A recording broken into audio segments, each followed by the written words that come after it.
They had started the rebuilding of the windmill the day after the victory celebrations were ended.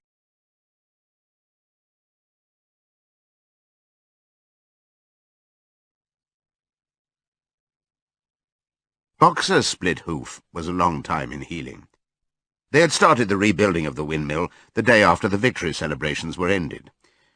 Boxer refused to take even a day off work, and made it a point of honour not to let it be seen that he was in pain. In the evenings he would admit privately to Clover that the hoof troubled him a great deal. Clover treated the hoof with poultices of herbs which she prepared by chewing them, and both she and Benjamin urged Boxer to work less hard. "A horse's lungs do not last forever," she said to him. But Boxer would not listen. He had, he said, only one real ambition left, to see the windmill well under way before he reached the age for retirement. At the beginning, when the laws of Animal Farm were first formulated, the retiring age had been fixed for horses and pigs at 12, for cows at 14, for dogs at 9, for sheep at 7, and for hens and geese at 5. Liberal old-age pensions had been agreed upon. As yet no animal had actually retired on pension, but of late the subject had been discussed more and more. Now that the small field beyond the orchard had been set aside for barley, it was rumoured that a corner of the large pasture was to be fenced off and turned into a grazing ground for superannuated animals. For a horse, it was said, the pension would be 5 pounds of corn a day, and, in winter, 15 pounds of hay, with a carrot or possibly an apple on public holidays. Boxer's 12th birthday was due in the late summer of the following year. Meanwhile, life was hard. The winter was as cold as the last one had been, and food was even shorter. Once again all rations were reduced except those of the pigs and the dogs. A too rigid equality in rations, Squealer explained, would have been contrary to the principles of animalism. In any case, he had no difficulty in proving to the other animals that they were not, in reality, short of food, whatever the appearances might be. For the time being, certainly, it had been found necessary to make a readjustment of rations. Squealer always spoke of it as a readjustment, never as a reduction, but in comparison with the days of Jones, the improvement was enormous. Reading out the figures in a shrill, rapid voice, he proved to them in detail that they had more oats, more hay, more turnips than they'd had in Jones's day, that they worked shorter hours, that their drinking water was of better quality, that they lived longer, that a larger proportion of their young ones survived infancy, and that they had more straw in their stalls and suffered less from fleas. The animals believed every word of it. Truth to tell, Jones and all he stood for had almost faded out of their memories. They knew that life nowadays was harsh and bare, that they were often hungry and often cold, and that they were usually working when they were not asleep. But doubtless it had been worse in the old days. They were glad to believe so. Besides, in those days they had been slaves, and now they were free, and that made all the difference, as Squealer did not fail to point out. There were many more mouths to feed now. In the autumn the 4 sows had all littered about simultaneously, producing 31 young pigs between them. The young pigs were piebald, and as Napoleon was the only boar on the farm, it was possible to guess at their parentage. It was announced that later, when bricks and timber had been purchased, a schoolroom would be built in the farmhouse garden. For the time being, the young pigs were given their instruction by Napoleon himself in the farmhouse kitchen. They took their exercise in the garden, and were discouraged from playing with the other young animals.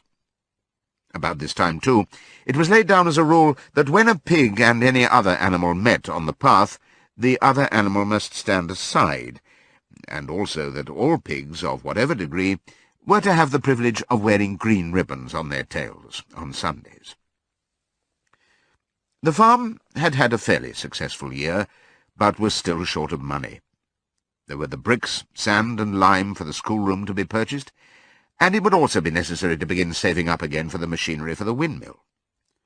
Then there were lamp oil and candles for the house, sugar for Napoleon's own table — he forbade this to the other pigs on the ground that it made them fat and all the usual replacements such as tools, nails, string, coal, wire, scrap iron, and dog biscuits. A stump of hay and part of the potato crop was sold off, and the contract for eggs was increased to 600 a week, so that year the hens barely hatched enough chicks to keep their numbers at the same level. Rations, reduced in December, were reduced again in February, and lanterns in the stalls were forbidden to save oil. But the pigs seemed comfortable enough, and in fact were putting on weight, if anything. One afternoon in late February, a warm, rich, appetizing scent, such as the animals had never smelled before, wafted itself across the yard from the little brew-house, which had been disused in Jones's time, and which stood beyond the kitchen. Some said it was the smell of cooking barley. The animals sniffed the air hungrily and wondered whether a warm mash was being prepared for their supper. But no warm mash appeared, and on the following Sunday it was announced that from now onwards all barley would be reserved for the pigs. The field beyond the orchard had already been sown with barley, and the news soon leaked out that every pig was now receiving a ration of a pint of beer daily, with half a gallon for Napoleon himself, which was always served to him in the Crown Derby soup tureen. But if there were hardships to be borne, they were partly offset by the fact that life nowadays had a greater dignity than it had had before. There were more songs, more speeches, more processions. Napoleon had commanded that once a week there should be held something called a spontaneous demonstration, the object of which was to celebrate the struggles and triumphs of Animal Farm.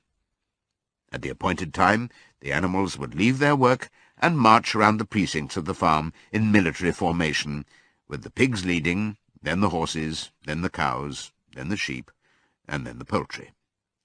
The dogs flanked the procession, and at the head of all marched Napoleon's black cockerel. Boxer and Clover always carried between them a green banner marked with the hoof and the horn, and the caption, "Long live Comrade Napoleon."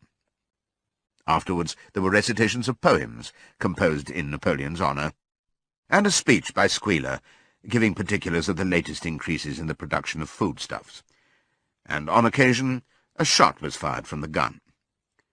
The sheep were the greatest devotees of the spontaneous demonstrations, and if anyone complained, as a few animals sometimes did when no pigs or dogs were near, that they wasted time and meant a lot of standing about in the cold, the sheep was sure to silence him with a tremendous bleating of 4 legs good, 2 legs bad. But, by and large, the animals enjoyed these celebrations. They found it comforting to be reminded that, after all, they were truly their own masters, and that the work they did was for their own benefit. So that what with the songs, the processions, Squealer's lists of figures, the thunder of the gun, the crowing of the cockerel, and the fluttering of the flag, they were able to forget that their bellies were empty, at least part of the time.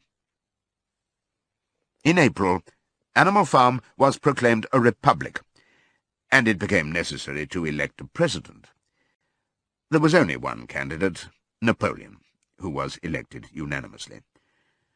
On the same day it was given out that fresh documents had been discovered which revealed further details about Snowball's complicity with Jones. It now appeared that Snowball had not, as the animals had previously imagined, merely attempted to lose the battle of the cowshed by means of a stratagem, but had been openly fighting on Jones's side. In fact, it was he who had actually been the leader of the human forces, and had charged into battle with the words, "Long live humanity," on his lips. The wounds on Snowball's back, which a few of the animals still remembered to have seen, had been inflicted by Napoleon's teeth. In the middle of the summer, Moses the raven suddenly reappeared on the farm, after an absence of several years. He was quite unchanged, still did no work, and talked in the same strain as ever about Sugar Candy Mountain. He would perch on a stump, flap his black wings, and talk by the hour to anyone who would listen. "Up there, comrades," he would say solemnly, pointing to the sky with his large beak. "Up there, just on the other side of that dark cloud that you can see. There it lies, Sugar Candy Mountain, that happy country where we poor animals shall rest for ever from our labours." He even claimed to have been there on one of his higher flights, and to have seen the everlasting fields of clover and the linseed cake and lump sugar growing on the hedges. Many of the animals believed him. Their lives now, they reasoned, were hungry and laborious.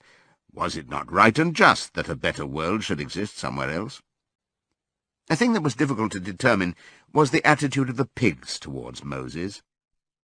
They all declared contemptuously that his stories about Sugar Candy Mountain were lies, and yet they allowed him to remain on the farm, not working, with an allowance of a gill of beer a day. After his hoof had healed up, Boxer worked harder than ever. Indeed, all the animals worked like slaves that year. Apart from the regular work of the farm and the rebuilding of the windmill, there was the schoolhouse for the young pigs, which was started in March. Sometimes the long hours on insufficient food were hard to bear, but Boxer never faltered. In nothing that he said or did was there any sign that his strength was not what it had been. It was only his appearance that was a little altered. His hide was less shiny than it had used to be, and his great haunches seemed to have shrunken. The others said, "Boxer will pick up when the spring grass comes on," but the spring grass came, and Boxer grew no fatter. Sometimes on the slope leading to the top of the quarry, when he braced his muscles against the weight of some vast boulder, it seemed that nothing kept him on his feet except the will to continue. At such times his lips were seen to form the words, "I will work harder." He had no voice left. Once again Clover and Benjamin warned him to take care of his health, but Boxer paid no attention. His 12th birthday was approaching. He did not care what happened, so long as a good store of stone was accumulated before he went on pension. Late one evening, in the summer, a sudden rumour ran round the farm that something had happened to Boxer. He had gone out alone to drag a load of stone down to the windmill. And sure enough, the rumour was true. A few minutes later, 2 pigeons came racing in with the news, "Boxer has fallen! He's lying on his side and can't get up!"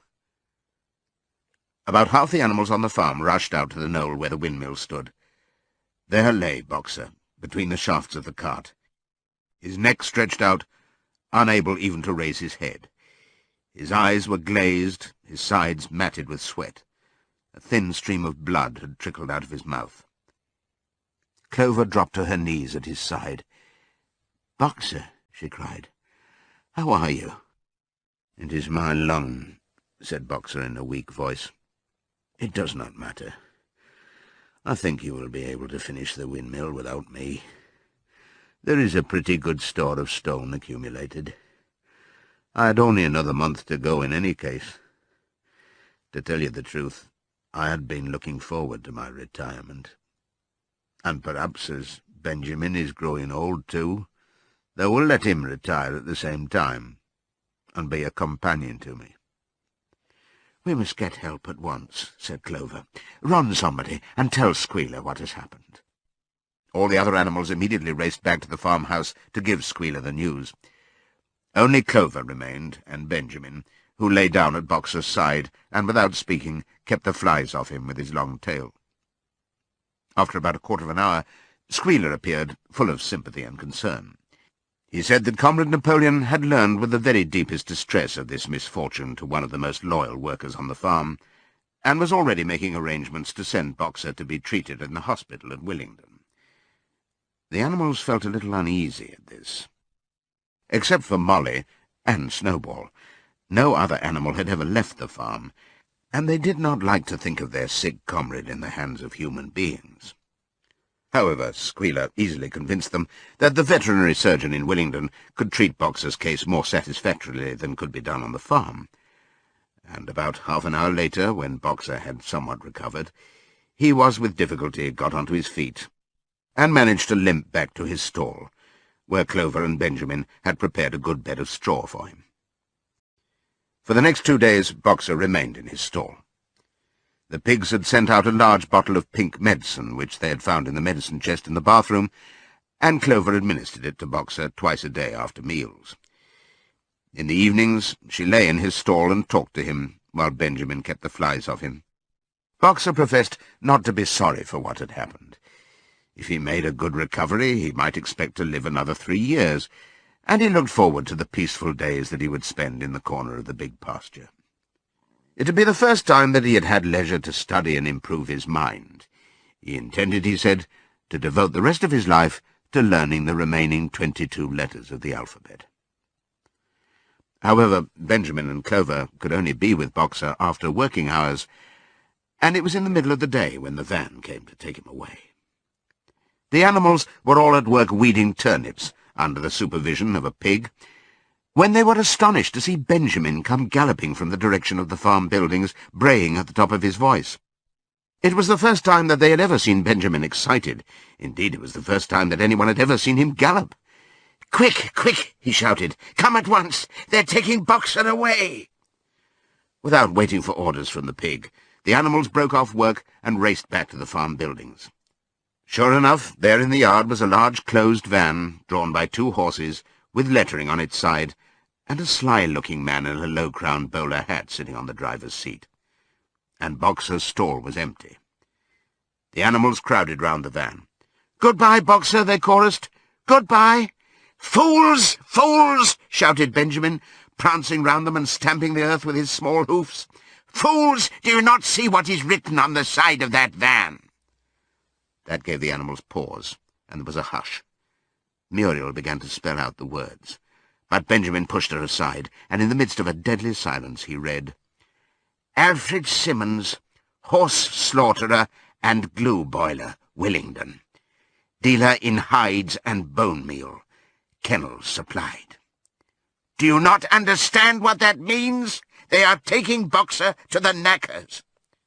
A cry of horror burst from all the animals. At this moment the man on the box whipped up his horses, and the van moved out of the yard at a smart trot. All the animals followed, crying out at the tops of their voices. Clover forced her way to the front. The van began to gather speed. Clover tried to stir her stout limbs to a gallop, and achieved a canter. "Boxer!" she cried. "Boxer! Boxer! Boxer!" And just at this moment, as though he had heard the uproar outside, Boxer's face with the white stripe down his nose appeared at the small window at the back of the van. "Boxer!" cried Clover in a terrible voice. "Boxer, get out! Get out quickly! They are taking you to your death!" All the animals took up the cry of, "Get out, Boxer, get out!" But the van was already gathering speed and drawing away from them. It was uncertain whether Boxer had understood what Clover had said, but a moment later his face disappeared from the window, and there was the sound of a tremendous drumming of hoofs inside the van. He was trying to kick his way out. The time had been when a few kicks from Boxer's hoofs would have smashed the van to matchwood. But alas, his strength had left him, and in a few moments the sound of drumming hoofs grew fainter and died away. In desperation the animals began appealing to the 2 horses which drew the van to stop. "Comrades, comrades," they shouted, "don't take your own brother to his death." But the stupid brutes, too ignorant to realize what was happening, merely set back their ears and quickened their pace. Boxer's face did not reappear at the window. Too late, someone thought of racing ahead and shutting the 5-barred gate, but in another moment the van was through it and rapidly disappearing down the road. Boxer was never seen again. 3 days later it was announced that he had died in the hospital at Willingdon, in spite of receiving every attention a horse could have. Squealer came to announce the news to the others. He had, he said, been present during Boxer's last hours. "It was the most affecting sight I have ever seen," said Squealer, lifting his trotter and wiping away a tear. "I was at his bedside at the very last, and at the end, almost too weak to speak, he whispered in my ear that his sole sorrow was to have passed on before the windmill was finished. 'Forward, comrades,' he whispered. 'Forward in the name of the rebellion. Long live Animal Farm. Long live Comrade Napoleon. Napoleon is always right.' Those were his very last words, comrades." Here Squealer's demeanour suddenly changed. He fell silent for a moment, and his little eyes darted suspicious glances from side to side before he proceeded. It had come to his knowledge, he said, that a foolish and wicked rumour had been circulated at the time of Boxer's removal. Some of the animals had noticed that the van which took Boxer away was marked horse slaughterer, and had actually jumped to the conclusion that Boxer was being sent to the knackers. It was almost unbelievable, said Squealer, that any animal could be so stupid. Surely, he cried indignantly, whisking his tail and skipping from side to side, surely they knew their beloved leader, Comrade Napoleon, better than that.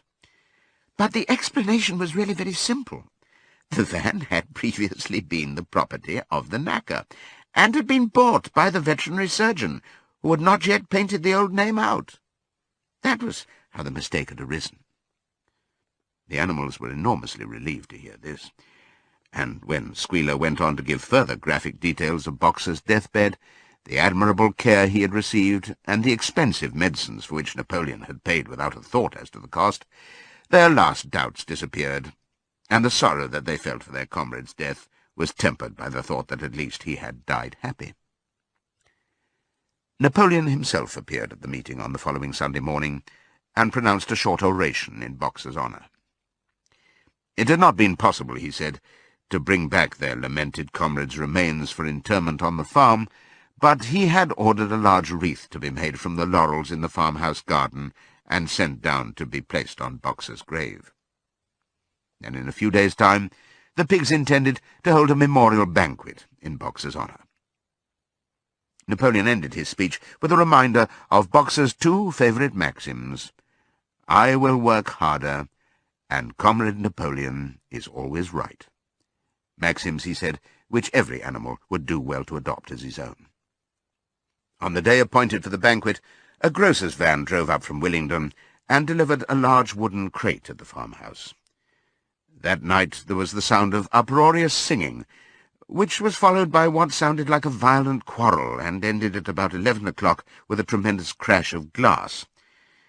No one stirred in the farmhouse before noon on the following day, and the word went round that from somewhere or other the pigs had acquired the money to buy themselves another case of whisky.